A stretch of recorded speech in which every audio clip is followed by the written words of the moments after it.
Pymes, Perú.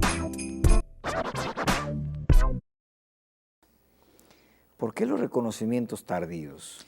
Sí, en efecto, Rómulo, como dices tú, son tardíos cuando ya, bueno, la persona deja este mundo, porque la lucha de Mandela en contra del régimen del apartheid duró pues muchas décadas y se inició, ya hemos visto, desde los años posteriores, literalmente, a la Segunda Guerra Mundial. Y el apartheid duró tantos años justamente en condiciones de la Guerra Fría de los años 60 y 70.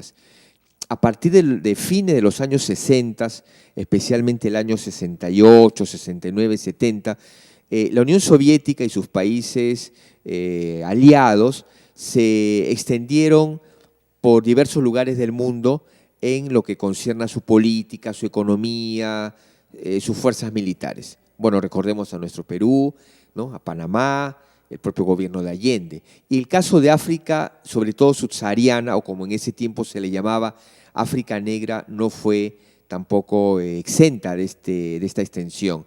Los regímenes prosoviéticos de Angola, con el gobierno MPLA de Agostinho Neto, de Mozambique, de Etiopía, de Guinea-Bissau, hacían ver a las potencias occidentales, estadounidense, inglesa y francesa, el peligro, decían, de la amenaza soviética y el avance, esto en los años 70.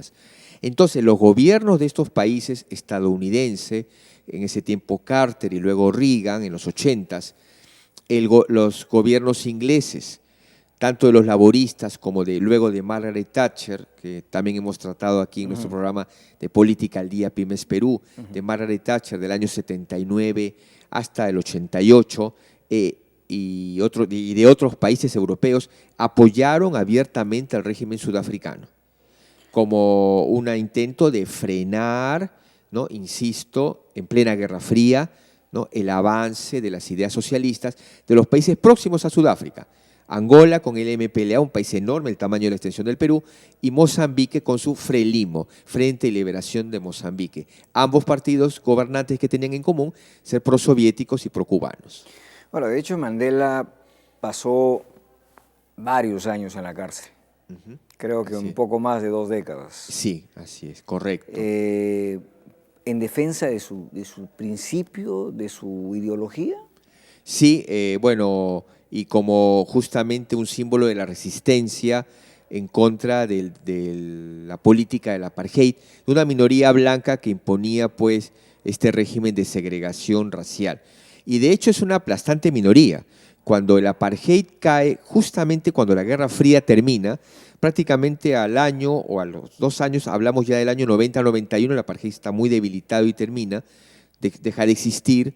Ya de esto ya son pues ya 22 años atrás, ocurre el fenómeno siguiente, que la minoría blanca constituía solo el 17% en África, la cual además estaba dividida en 2 grupos. La mitad de ellos de origen holandés, son los Boers, calvinistas, y la otra mitad, menos racistas, menos fundamentalistas, anglicanos de origen inglés, ¿no?, pero ambas minorías. Entonces, en su conjunto conformaban un 17%. Actualmente se conoce que no llega ni al 10%, porque la gran familia étnica de raza negra la componen los bantú, ¿no? Y por eso, cuando había el apartheid, el sistema del apartheid había creado una especie de estados artificiales que la ONU no reconocía, llamados bantustanes. Dentro del área de Sudáfrica existían los bantustanes con nombres como Ciskei, Transkei, Bophuthatswana y otros más. Y entonces se consideraba, por eso dice apartheid, ¿no?, que ahí pueden desarrollarse, esa es su región, pueden tener ahí sus leyes, eso era en teoría, pero en general había la segregación racial. Ahora, si tendríamos que hacer una descripción de las virtudes de Mandela, ¿cuáles serían? Bueno, la primera creo que es la constancia y su preservación de la fe de que el régimen del apartheid no era eterno. Hay, por supuesto, circunstancias históricas que se han contribuido, ¿no? La primera es que el capitalismo y con la globalización se desarrolla mucho más por el camino liberal. Cualquier régimen segregacionista, sobre todo con la mayoría de la población, definitivamente no podría desarrollar pues una economía moderna. Pymes Perú.